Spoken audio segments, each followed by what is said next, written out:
Roger, Syd, Gilmour, Wright, Mason.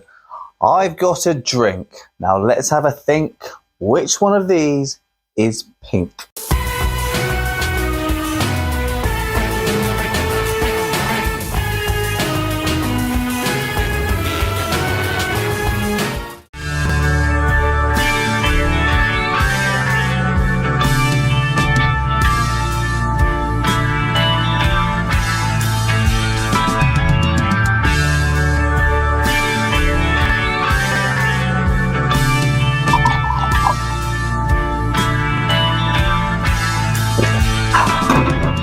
When I was a teenager, my dad mentioned he wanted Dark Side of the Moon on CD for his birthday.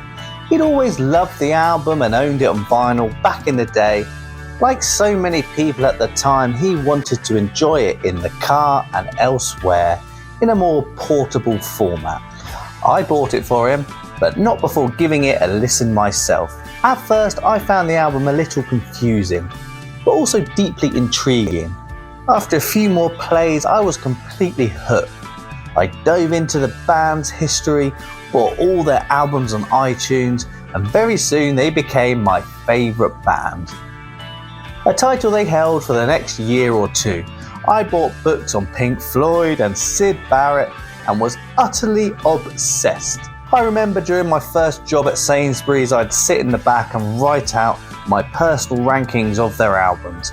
And at school, while I was supposed to be studying Nelson Mandela, I'd slip my Pink Floyd book inside the paper cover of the Mandela biography. Whenever my mum walked in, she'd think, wow, he's really engrossed in Nelson Mandela. When in reality, I was reading about the runaway inflatable pig from the Animals photo shoot at Battersea Power Station. It definitely had an effect. To this day, I know very little about Nelson Mandela's struggle, but an awful lot about Pink Floyd. It was an intense love affair. It burned brightly, but didn't last forever. I remember announcing to my friends that Pink Floyd were no longer my favourite band. Their reaction made it clear they couldn't have cared less, and that I should probably keep that kind of talk to myself. That sort of thing will scare the girls away. But to me, it felt genuinely significant. I had fallen out of love with them.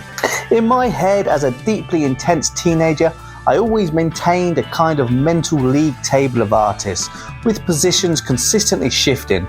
Pink Floyd, after winning the league 2 years running, began a slow descent down the table, until eventually they were relegated. Recently though, I've rekindled some of that old affection.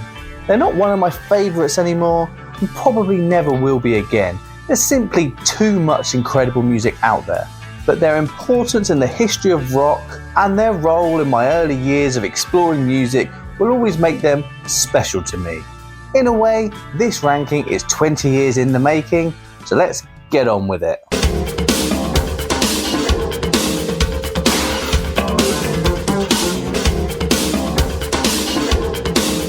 If you're going to release an album this bad, do not choose a title that invites multiple puns around its quality. A momentary lapse of ideas, a momentary lapse of confidence, a momentary lapse of songs, a momentary lapse of reason is really a complete lapse of everything. I hate this album. The first album released after Roger Waters left, this really should have ended the band, but they were big enough to survive. In fact, it's worse than that. This album was a big seller and far more commercially successful than its predecessor, The Final Cut, which was the last album with Roger and had already been something of a flop for Pink Floyd. Roger was the ideas man and lyricist, so it isn't surprising that this album has no ideas. It doesn't sound like a Floyd album. Waters loved concepts and through lines. Like them or not, from Dark Side onward, all their albums had a point of view and one idea behind them. This doesn't bother with that. It's a much more standard, typical album. That isn't necessarily bad in itself. What is bad is how truly terrible every song is. Wall to wall, whatever the opposite of bangers is, that's what this album is full of. I'll give a little credit. The first instrumental track is quite good. It sets a scene for something that never arrives. Learning to Fly is so cringeworthy and so un-Pink Floyd. It's as if Dave Gilmour wrote it just to piss Roger Waters off as much as possible. A song designed to dance on the grave of when Pink Floyd were a good band. It's cheesy, it's dull, and made to please the masses of gobshites who would lap this shit up. A truly terrible song, and the rest of the album isn't any better. The 80s production is awful, but they released a remix version a few years back to remove all the 80s elements, and surprise, surprise, the album still sucks. Because all the production choices in the world can't save this album from itself. A stain on the career of Pink Floyd. For me, Pink Floyd really ended with the final cut. And yes, by the final cut, Roger Waters had taken way too much power and had moved the band to a borderline Roger Waters solo album. But if this is the alternative, oh my god, give Roger Waters more control. 2 out of 10.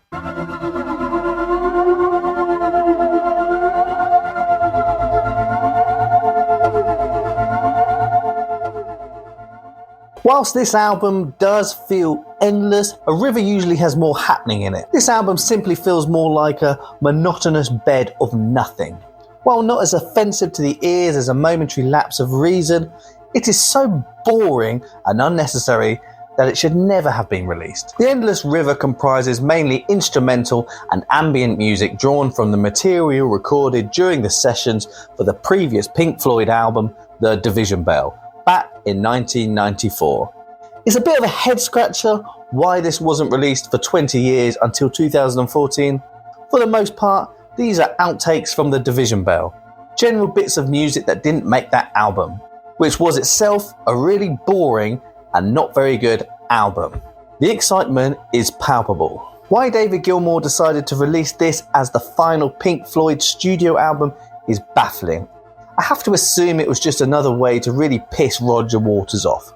However, after some research, I found that The Endless River was not originally intended as a properly paid for Pink Floyd record, and that Dave had been bullied by the record company, which sounds about right, because this isn't really a proper Pink Floyd album. This album, minus one song, is completely instrumental, and it's all very atmospheric and frankly boring. I think Andy Gill said it best in his review. He called it aimless jamming, one long thread of David Gilmour's guitar against Rick Wright's pastel keyboards and Nick Mason's tentative percussion, with nary a melody of any distinction alighted upon for the duration. Without the spark and creativity of Syd or Roger, all that's left is ghastly faux psychedelic dinner party muzak. That hits the nail on the head. There are no ideas. Pink Floyd needs ideas. It's a big part of their sound, and Roger was the ideas man. Without him, the albums are just boring and meandering.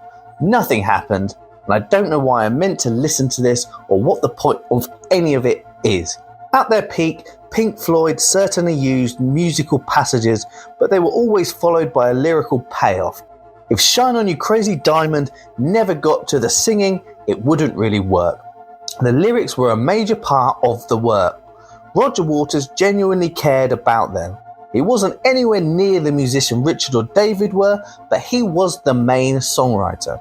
I know David doesn't really care about lyrics, hence his wife writing most of them on the later albums. But here there are barely any lyrics at all. It just doesn't feel like Pink Floyd.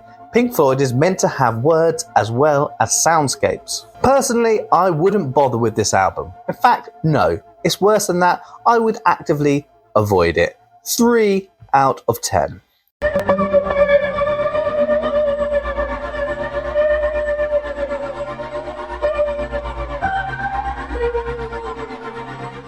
In case you haven't realised yet, I hate the post-Roger Waters Pink Floyd. It never should have happened. And while I'm very much on Dave Gilmour's side regarding his right to carry on the band after Roger left, it was David's band as well as Roger's. If this was what he was going to do with it, I'd rather he hadn't bothered. 1994's The Division Bell is an improvement on a momentary lapse of reason, but not enough of an improvement to ever want to listen to it. The whole thing just plods along like an old age pensioner dinosaur. David sings every song as if he's sitting on a chair, and that chair has been strapped with a bomb, like in the film Speed. But unlike the film, where the bomb will go off if the bus drops below a certain speed, this time the bomb will go off if David sings with any emotion. It's a happy ending though, because David manages never to show any actual feeling in his vocals. He seems to resent having to sing, and every vocal melody is just so boring. Rhythmically, it's utterly dull. The album does end with High Hopes, which has moments of near greatness. The slide guitar outro and the soundscape backdrop creates quite an emotional conclusion. But even here, Dave Gilmour sounds so bored singing it. Wright is a full member again on this album, so it does sound more like classic Floyd than its predecessor. It's actually mad that Richard Wright sings lead on a Pink Floyd song here for the first time since Dark Side of the Moon, considering how important his voice was on so much of their best and most iconic music. But this album very clearly is trying to sound like the classic Floyd sound in an almost cynical way, trying to tick all the Floyd boxes to please the masses. The production is also a lot more palpable this time around than on Momentary Lapse. Still, I would argue this album is more boring than that one, even if it's less offensive. David's then fiancée, the novelist Polly Sampson, starts getting involved with the lyrics here, something David struggles with and hates doing. I guess the words are more well written here than before, but they still feel like an afterthought with no lyric particularly standing out or cutting through. When you read about how this album was made, the number of people involved, the amount of time spent, and then you listen to it, you think this is the best they could come up with. It's pretty disappointing and shows a band completely past its prime. So yeah, it's the best of the three post-Roger Waters albums, but to me, they are all completely pointless. And in my world, these aren't real Pink Floyd albums. Now, with them out of the way, let's get into the real stuff.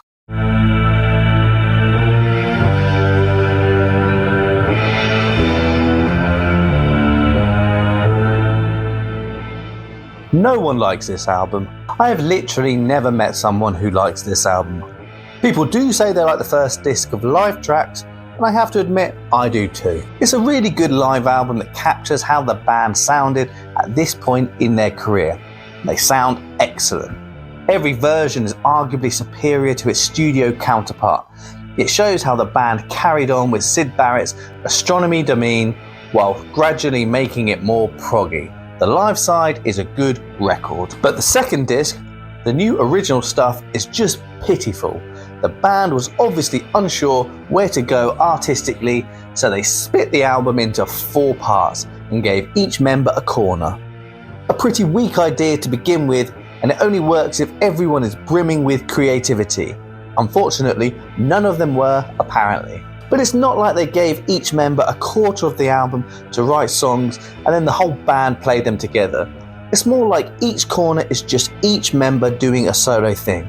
So you get Rick Wright basically just tinkering away on the piano for a bit. The album ends with Nick Mason just banging on drums for about 7 minutes. The band famously hate each other now, but I mean, did they already hate each other back then? So much that they didn't even want to be playing on the same album as each other? Is it avant-garde? I don't know. I'm not the biggest avant-garde fan, but this to me just sounds rubbish. Maybe I'm wrong and I don't get the high art of it all, but it just seems like a step backwards. If I buy a band album, I want to at least get the impression the band are playing on it together. I'm not really sure what the attempt was here. It's just confusing to me. But, you know, this does show the strength of how the music industry was back then. Bands were given opportunities to fail. No one is releasing something like this and not being instantly dropped by their record label in this millennium. The record label was just like, okay, that wasn't the best work you've done. Let's brush ourselves off and come up with something better next time. And you know what? Next time they actually did get a bit better. So the talent was obviously there, although with this album you would never be able to tell. 3.8 out of 10.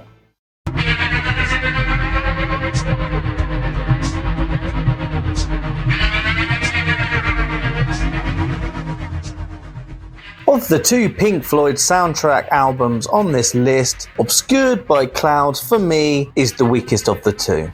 It doesn't reach the heights of More. Where More felt like a genuine step forward in the band's musical evolution, this one plays more like a creative stopgap, sandwiched between the exploratory Meddle and the monumental The Dark Side of the Moon, a period when the band was truly hitting its stride.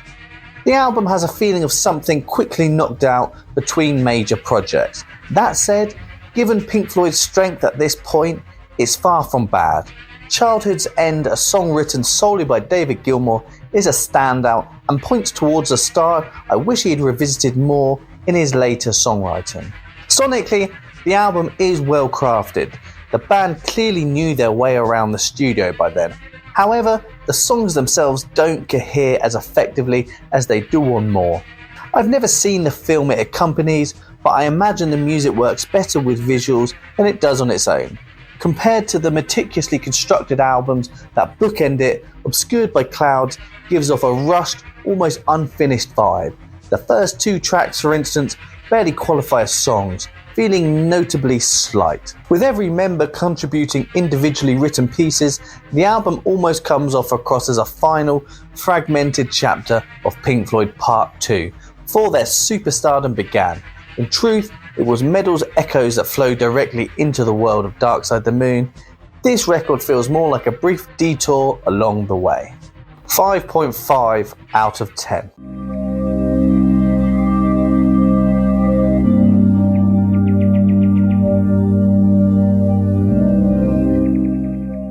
Another soundtrack entry and the band's third studio release. This album holds together better for me as a complete listener, and even contains some moments I genuinely enjoy. The opener, Cirrus Minor, is wonderfully atmospheric and dark. Pink Floyd actually handled Syd Barrett's departure quite well in this early phase. Both the Saucerful of Secrets and this album gradually banned the move forward, before Ummagumma came along and suggested they actually had no idea what they were doing. Whilst clearly missing their original creative leader, the group still sounds recognisably like the band that made the debut. The outro of Cirrus Minor, for instance, is haunting, largely due to Richard Wright's masterful keyboard work. Wright had an almost unparalleled ability to make simple organ chords feel profound. Tracks like The Crying Song, Green is the Colour and Cymbeline showcase a more melodic, relaxed side of the band, aided by David Gilmour's smooth, angelic voice. The Nile song, by contrast, is surprisingly heavy, yet it doesn't feel out of place, even if I personally prefer the album's gentler moments. As a soundtrack, the record leans into instrumental passages, especially in the second half, all of which are pleasant and well crafted. However, the limited number of actual songs on the album does cap how high I can score it. I enjoy the emotions this album invokes. It clearly makes a step in the band's evolution toward a more progressive, less pop-oriented sound. It's also where their embrace of acoustic textures begins, a direction they would explore further until Dark Side of the Moon ultimately moved beyond it entirely. 6 out of 10.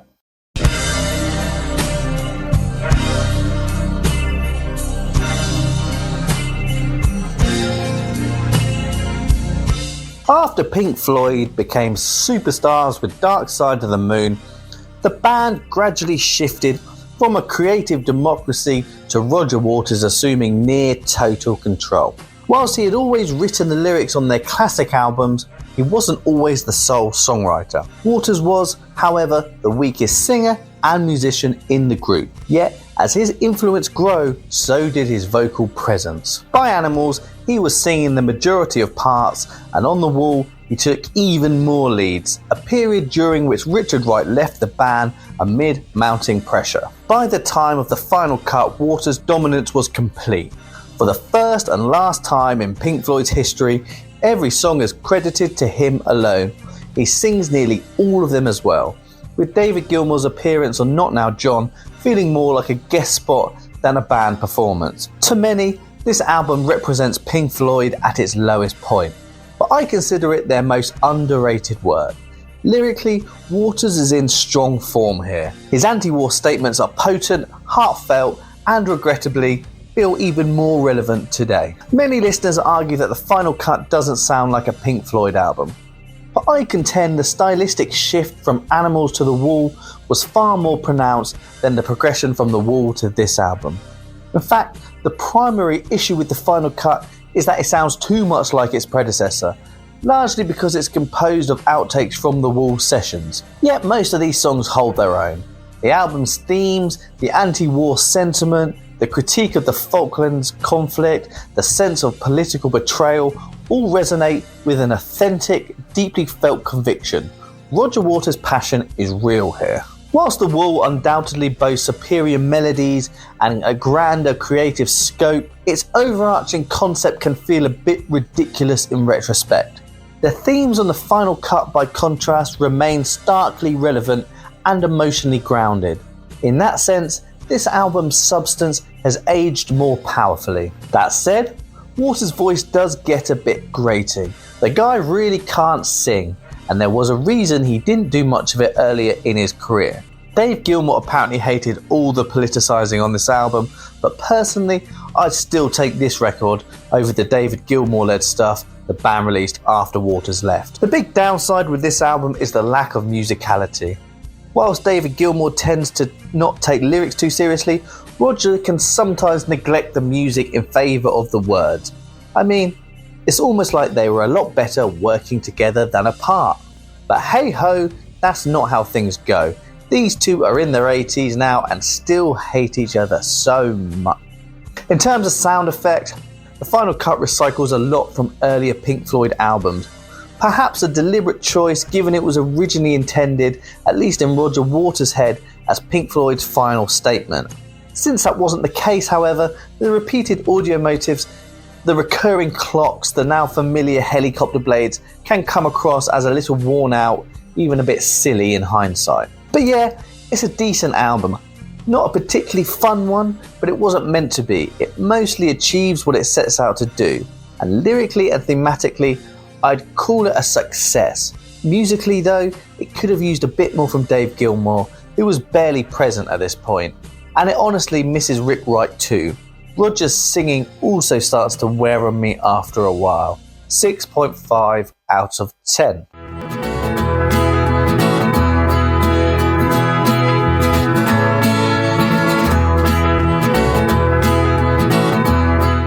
Atom Heart Mother, also known as the Pink Floyd album with the cow on the cover, is the follow-up to the dumpster fire that was Ummagumma. The band is still pretty directionless here, but they managed to release an album far superior to its predecessor.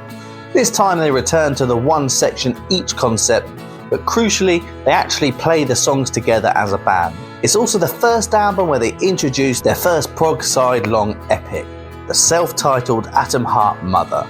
Over 23 minutes of horns, strings, choirs and pure epicness. It's about as prog rock as they ever got. It's good, and I think it shows the band working brilliantly together.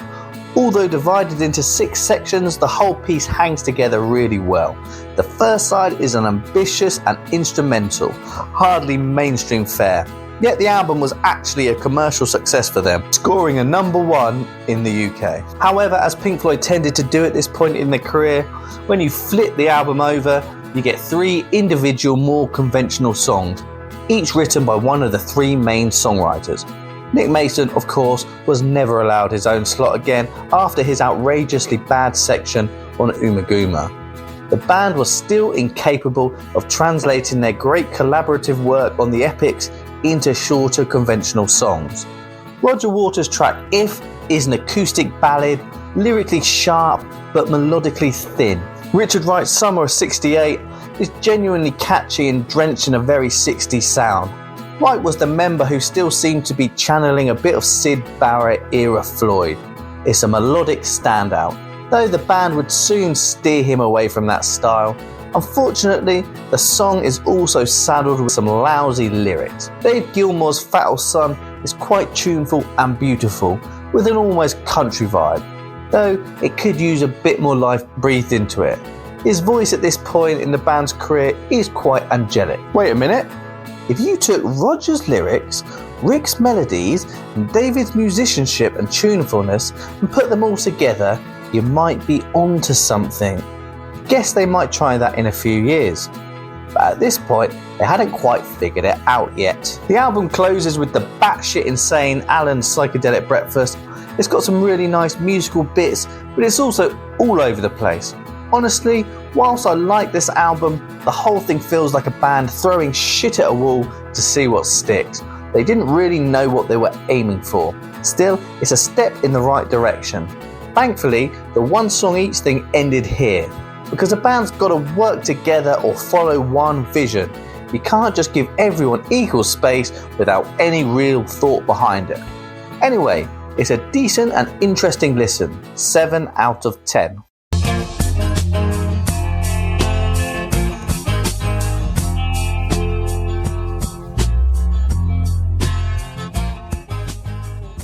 God, this album is overrated. Not in the mainstream, but among proper Pink Floyd fans, you'll always find some knob at the pub claiming this is actually the real great Floyd album. Metal gets all its props based on Echoes. Don't get me wrong, Echoes is a masterpiece. The whole second side is that one monster epic where Pink Floyd finally cracked their sound. Everything falls into place. Atmospheric, interesting, great music, great vocals. Atom Heart Mother's sidelong epic is a fun, bombastic piece, but this is a whole new level of fantastic. Honestly, if someone argued that this was the peak of their career, I wouldn't even fight them on it. It's pure class. Echoes is genius. But the album Echoes lives on is far from brilliant. First side is average at best. Sure, One of These Days is a cool opener, great bass, kicks things off perfectly, but after that, honestly I'd argue the conventional songs on Atom Heart Mother are stronger. On most of these tracks it feels like Richard Wright isn't even present. It's all acoustic, slow, and frankly boring. A Pillow of Wind sounds pleasant, but there isn't much happening. Fearless is a bit more interesting, and they use Gilmour's voice to a stronger effect here, but it barely sounds like Pink Floyd. Where are all the keyboards? It's all just acoustic guitars. These two average songs are followed by genuinely bad ones. Saint-Tropez is a crap, a forgettable little story ditty. You can tell they spent so much time perfecting Echoes that they completely phoned in these middle songs. At that point, they might as well have just written another epic. And then there's Seamus the Dog. It's arguably the least essential track they've ever made. Okay, maybe not the absolute worst, I'd still take it over almost anything on a Momentary Lapse of Reason, but it's completely pointless and frankly unnecessary. So in short, Echoes is a masterpiece, but the first side does nothing for me. I'd never choose to listen to the full album though. Echoes on its own is fantastic. Final score, Echoes gets 10 out of 10, but Meddle as a whole gets 7.3 out of 10.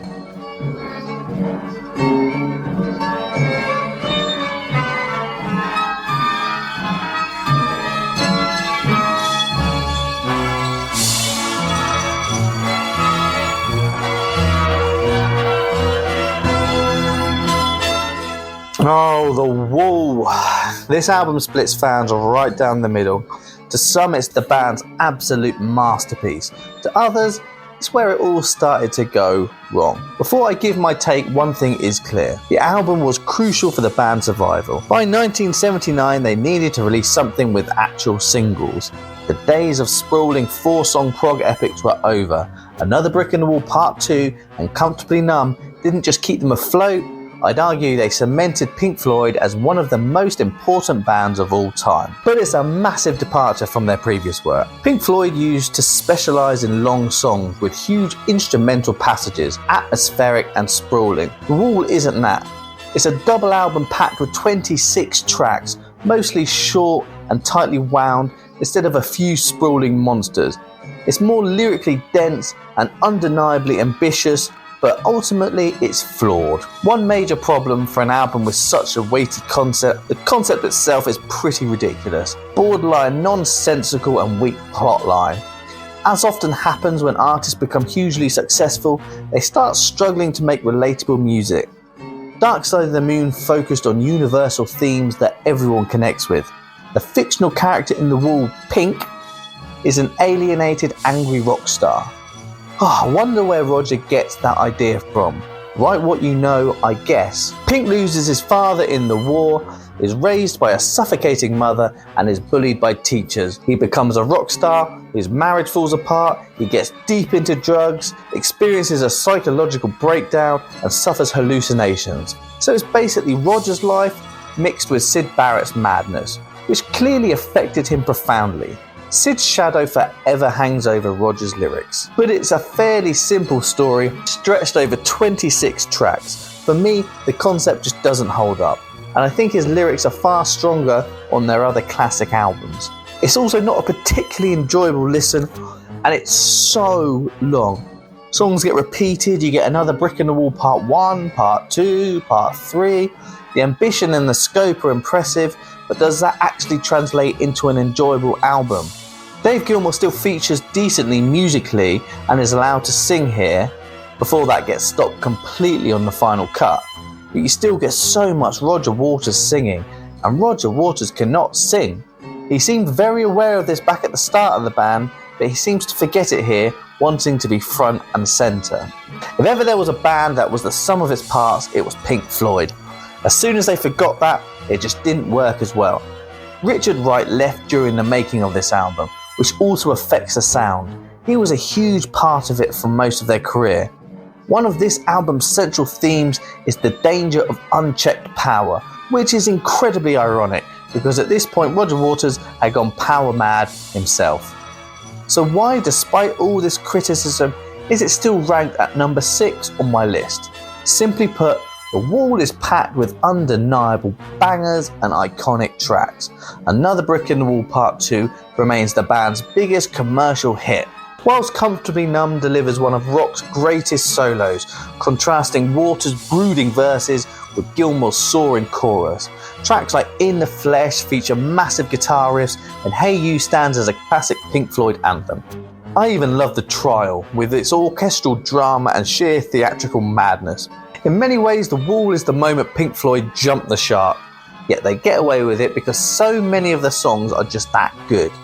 It may not live up to all the praise of die-hard fans, but it's a powerful, ambitious album that everyone should experience at least once, if only for its sheer scale and grandeur. 7.5 out of 10.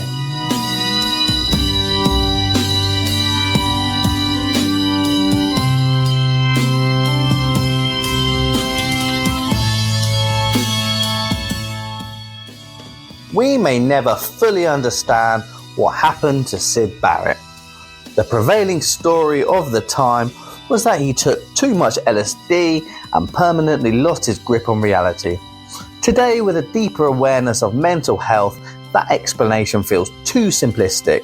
Yet whatever truly occurred, it changed everything for Syd. He never recovered. Over an astonishingly short period, the band's brilliant, charismatic frontman, its primary creative force, stopped being able to contribute.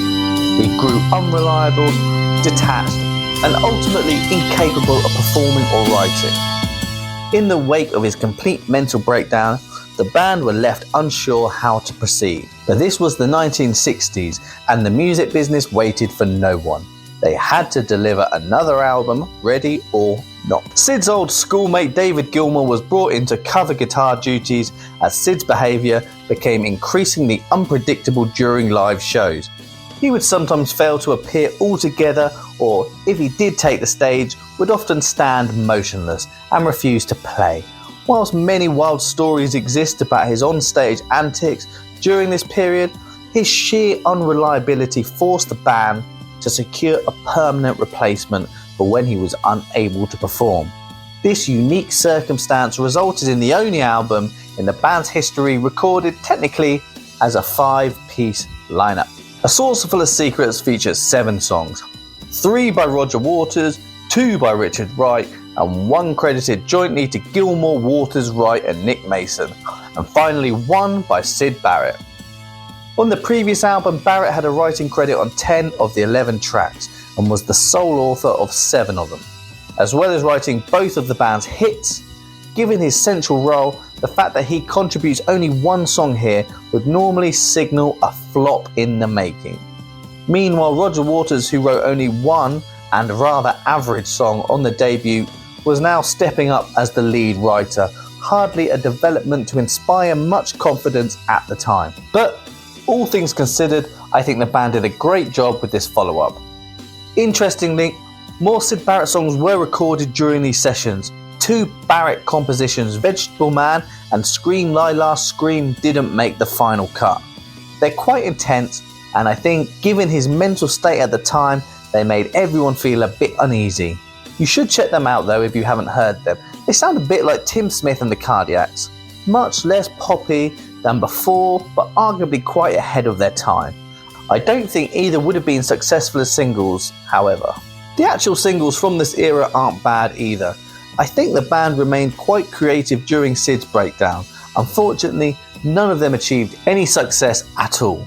But had they been included on this album, I think it might have been held in high regards by music fans. Let There Be More Light is a similar opener to Astronomy de Mine from the debut, but it's more laid back and slower, more precise.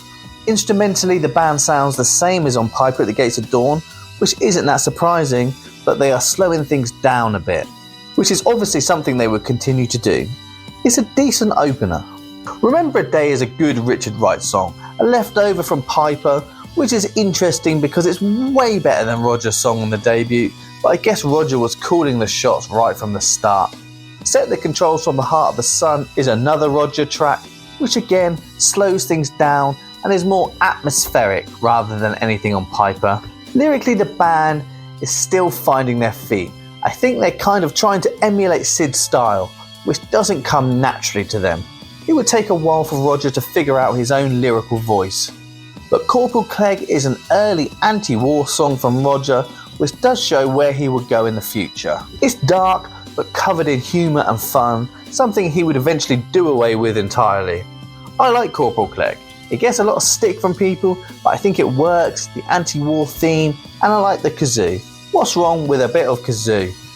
I reckon the final cut could have done with some kazoo. The lengthy title track, A Saucerful of Secrets, is a bit like Interstellar Overdrive from Piper, but more organised. Once Roger takes over from Syd, things obviously become more structured and less artsy, which makes perfect sense. Less art school and more architectural school. Although nicely built into sections, the song is mad. About 8 minutes of noise with a stretch that's actually quite scary. Multiple times as a teenager I would fall asleep listening to this album and wake up in a nightmarish panic when it goes all horror movie in the middle.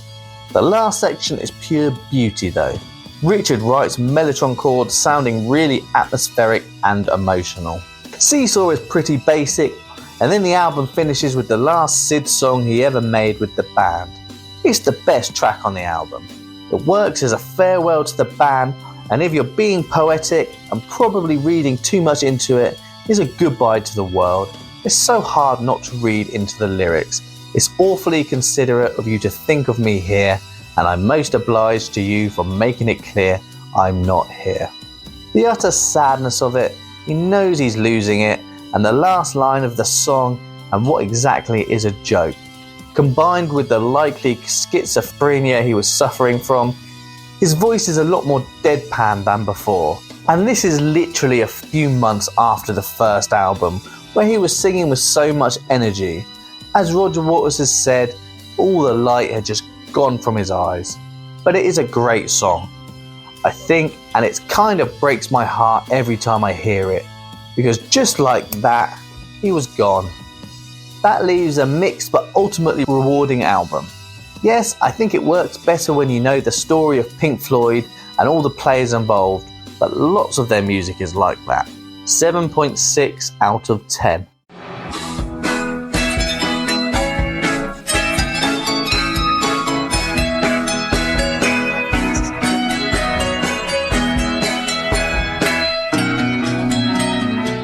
In 1967, arguably the greatest year for pop music ever, a band from Cambridge was making their debut album in the very same Abbey Road studio right next door to the Beatles as they recorded Sgt. Pepper's Lonely Hearts Club Band. Unlike the Beatles, who had two main songwriters, the Pink Floyd of 1967, for the most part, was the brainchild of one man, Syd Barrett. After cementing their reputation as a brilliant psychedelic live band at the UFO Club and scoring a hit with their first single, the fantastic Arnold Lane, things were looking incredibly positive. Followed it with an even better and more successful top 10 single, See Emily Play, before finally unveiling their debut album, The Piper at the Gates of Dawn. Because it was the 60s, these two singles weren't included on the album, which is a shame because if they had been, it would have been even harder to argue against this record being one of the greatest psychedelic pop albums ever made. But even without them, it still is, because Piper at the Gates of Dawn is a work of genius. The album's title is taken from a chapter in Kenneth Grahame's children's book, The Wind in the Willows, which was a favourite of Barrett's. His lyrics are often whimsical and playful, filled with imagery of space, cats, scarecrows, gnomes, bicycles, and fairy tales. This is balanced with the band's experimental edge, creating music that feels both like a nostalgic story and a journey into the unknown. Although much of the album is whimsical, tracks like the opener, Astronomy Domine, with its otherworldly spoken word intro and interstellar lyrics, and the lengthy instrumental Interstellar Overdrive, are early explorations of space rock. These are songs built on improvisation, dissonance, and a sense of cosmic exploration. Things Pink Floyd would explore further in the future in a Sydless Floyd. And then there's the whimsical psychedelic pop. Songs like Lucifer Sam, The Gnome, and Bike highlight Barrett's gift for catchy, quirky melodies and playful, childlike storytelling. These are things Pink Floyd didn't really bother with much after Syd left. And who can blame them? Syd is the master of those types of songs, and they are as far from Roger Waters' songwriting style as possible. But this isn't just a Syd Barrett solo album. The band are still important and involved throughout. Matilda Mother beautifully blends a fairy tale quality with more complex musical structures. My favourite song on the album is probably Bike. The words are so silly but so brilliant. Syd is attempting to impress a girl by showing her his collection of odd possessions: a bike, a cloak, a mouse called Gerald, and a can of gingerbread men. Musically though, it's interesting and far from simple. It's just brilliant songwriting and wholly unique. Even on this first album there are instrumental tracks, and Interstellar Overdrive is a long experimental musical piece showing where Pink Floyd would go later. So it was always there from the beginning, the idea of experimenting and exploring long passages of sound. Roger Waters does have one solo songwriting credit on this album, Take Up Thy Stethoscope and Walk, and it's obvious he hadn't quite figured out his songwriting style or skill yet. It's nowhere near the level of Barrett's songwriting, which is all over this album. The majority of the song is really a band jam, with a bit of a song tacked on to the beginning and end. The album is structured with 4 conventional Barrett songs at the beginning and end, and in the middle, plenty of jamming from the band. It works pretty nicely actually. Most music fans talk of this album as being the only great record Barrett ever made, but I actually disagree. He made 2 solo albums in 1970, and whilst the second one, Barrett, is a bit of a disaster, his debut, A Madcap Laughs, is absolutely brilliant. Darker and a lot less whimsical than Piper. It kind of documents Barrett's much darker and more confused state of mind at the time. But I really love this album, and I recommend it to anyone who likes Barrett's sound and hasn't heard it. But yeah, Piper at the Gates of Dawn for me is a really, really good debut album. It's a mixed feeling to listen to, knowing that almost instantly after this album, Syd rapidly fell apart, and that the band wouldn't come close to this level of quality for another 6 or so years. 9 out of 10.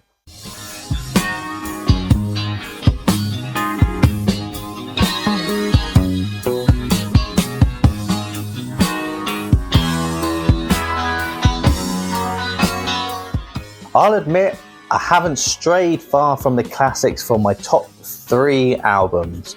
Whilst the second and third spots have shifted a few times as I've been finalising my list, I've ultimately settled on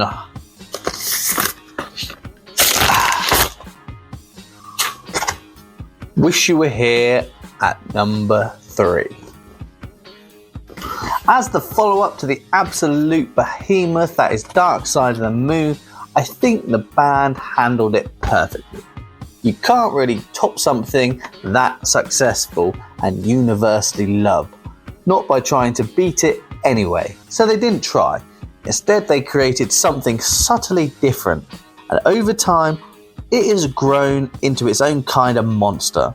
Much like how certain Beatles albums now top best album lists over Sgt. Pepper, Wish You Were Here now frequently ranks above Dark Side in Pink Floyd discussions and has become nearly as iconic.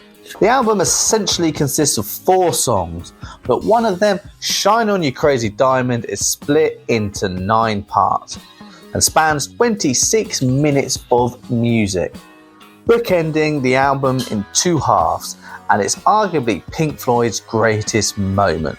The lyrics deal with the rise and fall of original leader Syd Barrett, his descent into madness, and the whole thing is just drenched in sadness. Syd never really left the band, especially when it came to Roger Waters' lyrics. Roger was clearly deeply affected by Syd's tragic downfall. He has plenty of annoying traits, Roger, but I really respect how highly he always speaks of Syd, keeping his flame alive.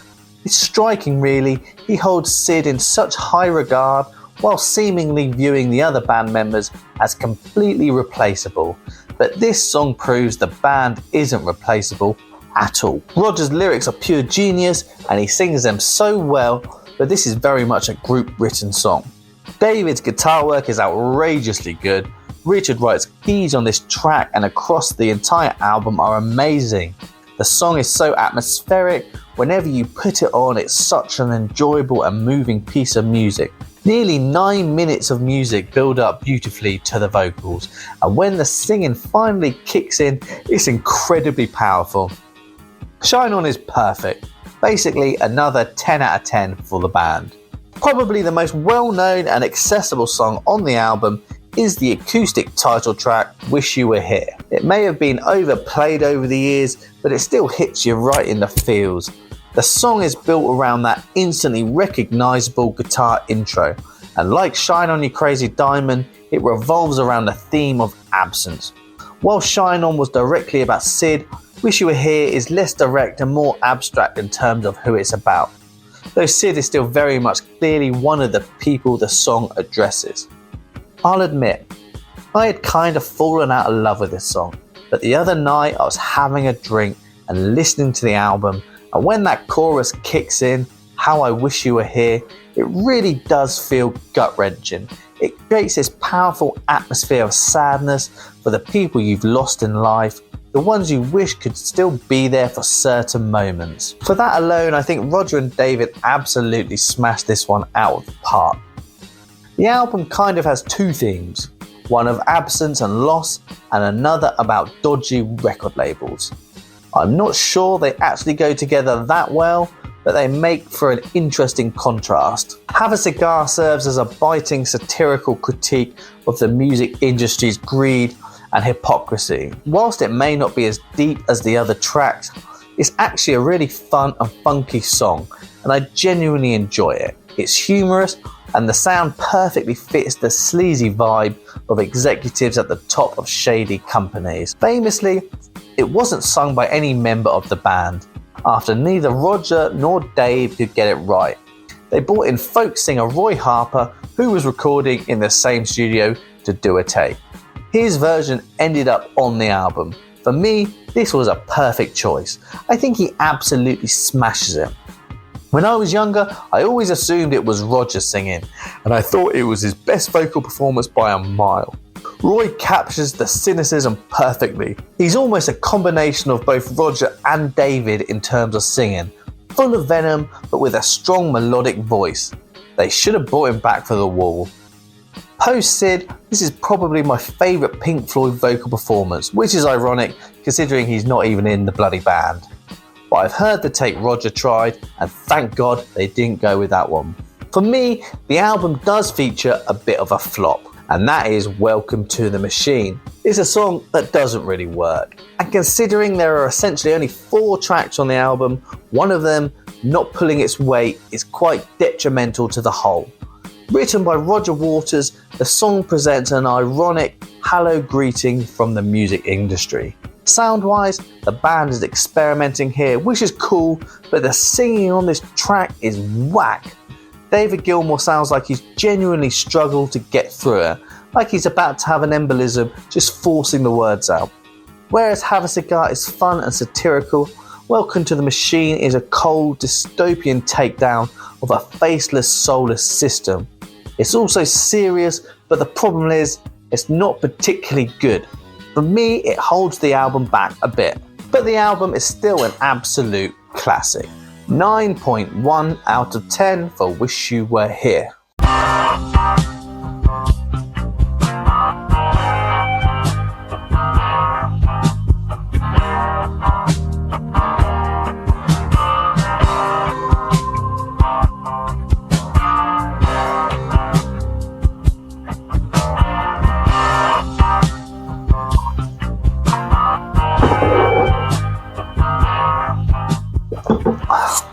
Out of the classic Pink Floyd era, Dark Side through to the Wall, Animals is the cool one. It's the least mainstream, the least commercial, but it's aggressive, critically acclaimed, and absolutely brilliant. Unlike the other 3 albums from the legendary run, Animals has no mainstream crossover hit. No Money, no Wish You Were Here, no Comfortably Numb. Instead, it's all spit and venom. It's angry young man music, except the band were in their 30s, so it's more like angry almost young man music. But here's what sets Animals apart. While Wish You Were Here feels a bit scattered thematically, toggling between the music industry and absence, Animals is razor sharp. It's focused, biting, and arguably Roger Waters' most cohesive work lyrically. The concept behind Animals is spot on. Now, if you're the type who moans about mixing politics and music, cover your ears, because this is a political album. It's left-wing, it's anti-capitalist, and it wears both badges proudly. It's heavily inspired by George Orwell's Animal Farm, but whereas Orwell focused on Stalinism, Waters takes the animal metaphors and aims them directly at 1970s British capitalism. He divides society into 3 classes: the ruthless aggressive businessmen, the dogs, the leaders and elites, the pigs, and the working masses, the sheep. The album is built around 3 extended tracks: dogs, pigs, 3 different ones, and sheep, each targeting its respective archetype. For me, the concept still holds up today. Waters' lyricism here is sharp, cutting, and remarkably precise. He is a gift for writing smart, biting lines that are also refreshingly direct. He lets the listener in without making them work too hard to get it. The balance isn't easy to pull off, and I think it's one of the reasons Pink Floyd connected so deeply and endured for so long. Animals is often cited as a reaction to punk, but I'm not entirely convinced. I think this is simply who Roger Waters is. He finally let his true feelings out, and it just happened to line up with what punk was doing at the time. Structurally, the album flips the Wish You Were Here model. That record was essentially 1 long song split into 2, bookending 3 shorter tracks. Animals turns that idea inside out. A brief acoustic piece on either end with 3 massive songs dominating the middle. This is really where Waters starts tightening his grip on the band, but Animals gets away with it because the results are undeniable. Waters, who was essentially the 3rd vocalist on Dark Side, not singing until the very end, handles lead vocals everywhere here except on Dogs. On that track, Gilmour sings the first 2/3 with Waters taking over for the final stretch. Waters isn't a technically great singer, but he is perfectly suited to this material. Animals is angrier, grittier, less melodic. It plays directly into his snarling Spitfire delivery. His performance on Pigs is venomous in the best way. The way he delivers "you fucked up old hag" is pure gold. And Sheep is equally strong, especially how his voice weaves into the synth lines. I've always thought this was a clever studio touch. The 2018 mix of this album finally surfaced a few years ago, delayed endlessly because the band couldn't agree on the liner notes Waters wanted to include. I think it came out around 2022. The mix itself is excellent, definitely worth hearing. As for those notes, Waters wanted credit for just about everything, and from a lyrical and conceptual standpoint, it does seem like his vision. But that's not the full picture. Musically, Animals is brilliant, and I don't think Waters can take much credit for that at all. The bass line on Pig's 3 different ones is bloody phenomenal. On the new mix you can hear it especially good. It's funky and just propels the song forward. And here's the thing, it's actually Dave Gilmour playing it, not Roger Waters. Same goes for Sheep. Honestly, I don't think Waters is doing much musically on this album beyond the vocals, but the band around him sounds absolutely incredible. Gilmour's guitar work on this album might be my favourite in the entire Pink Floyd catalogue. It's aggressive and feisty in a way he rarely plays. There's a real snarl to his tone that locks perfectly with Waters' venomous delivery. The two of them sound like they're sparring and it works brilliantly. On Dogs we get something closer to classic Gilmour, but it's anything but standard. His solos across that 17-minute track are absolutely breathtaking, and that guitar solo in Pigs is just outrageous. Pigs has got to be one of the greatest Floyd songs, period. Richard Wright is phenomenal throughout as well. His keyboard work never misses, always inventive, always melodic, absolutely crucial to the album's atmosphere. Nick Mason's drumming is spot on too. Honestly, I wouldn't change a thing. I think the album is pretty much bloody perfect. And then there's Pigs on the Wing, that simple acoustic piece tucked on either end of the record. It offers a brief moment of hope to balance all the anger and misery packed into the songs between. I think that's really smart touch. It means you walk away from the album with something to hold on to, and that matters. I think Animals is completely successful in what it sets out to do. It also shows just how good Gilmour and Waters could be when they worked together, precisely because they were so completely at odds. Gilmour would rather the music stayed non-political, whilst Waters would happily shout his views over a couple of chords and call it a day. But luckily, neither ever let the other have their way entirely. That tension, Waters pushing the message, Gilmour elevating the music, is exactly what makes this album so brilliant. 10 out of 10.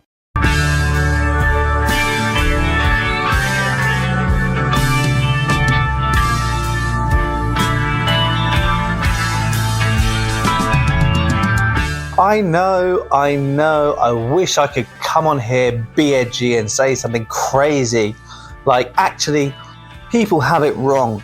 And after much consideration, Atom Heart Mother is the greatest Pink Floyd album of all time. I mean, Animals kind of comes close. It's a perfect album. But Dark Side of the Moon is probably the most perfect album ever. Not my favourite, don't get me wrong, but in terms of perfection, in how successful every part of it is, it just does not put a foot wrong. For a band that between Syd leaving and making this seemed to be just throwing shit at the wall to see what stuck, there were good ideas everywhere, a lot of it done well and a lot of it badly executed. Here, the stars aligned, they just got it so perfect. The lyrics, the music, the performances, the production, the artwork, the album title, the sequencing of the songs and the way it all works together. The way multiple tracks bring together different aspects of music, but it all works perfectly as a whole. The Dark Side of the Moon works on so many levels and appeals to so many people. If I'm at a gathering full of people who aren't really that into musical albums, I can put on Dark Side, and everyone has an opinion on it. It seems to appeal to everyone. It's an incredibly mainstream album, but the album itself makes no attempt to be mainstream. It's experimental. It moves at the pace it artistically needs to, not at a pop music pace. It's slow, methodical, and everyone loves it. And I'm not even really sure why this album crosses over so much when other albums don't. But Dark Side gives pop music lovers what they need, and it gives prog heads what they want. Roger Waters had his light bulb moment here in terms of lyrics. The album is incredibly sharp and well written, tackling themes that are dark yet universal: the fear of mortality, wasted opportunity, time slipping away, and the dawning realization that life has passed you by. Syd's influence lingers throughout, particularly in the undercurrents of mental health and psychological breakdown. There's also an undertone of atheism. I find it's an album rooted in the human psyche, concerned with the here and now. For a record so synonymous with kids getting high, it couldn't be further from fairies and fantasy. It's grounded, bleak even, but offers what feels like a real and genuine outlook on the world and the dark side of human nature. He hits it out of the park. There is no two ways about it. I think the lyrics definitely play a part in why this album is so critically adored and considered high art in pop and rock. But I think the lyrics are just one part of it, and I believe the music is why it became stadium filling. On this album, Dave Gilmour decides there's no holding back. I mean, he'd done solos before, every now and again, but here he's just blasting out huge iconic guitar lines left, right and centre. The solo on Time is fucking spectacular. I once bought a DVD that taught you how to play that solo. I put it on, took one look and was like, fuck this. It's just such a good solo. It's different and actually a bit weird. The whole song Time is a bit strange. It's half superstar stadium rock anthem and also highly experimental with a weird rhythm and some really great dark lyrics. But the guitar all over this album is more than good. It's really, really special. The albums after Dark Side really lack any real Richard Wright contributions, because he brings two to the table on this one. The Great Gig in the Sky musically creates such a strong emotion, fitting perfectly between the dark, thoughtful lyrics on the album. Us and Them is an amazing Richard Wright melody to which Roger writes his thoughtful anti-war lyrics. The combination of Richard Wright and David Gilmour's voices together, which was used to great effect on Echoes, they cleverly used to good effect on this album, something they weirdly never bothered doing again after this. The instrumental tracks on Dark Side of the Moon really enhance the whole experience.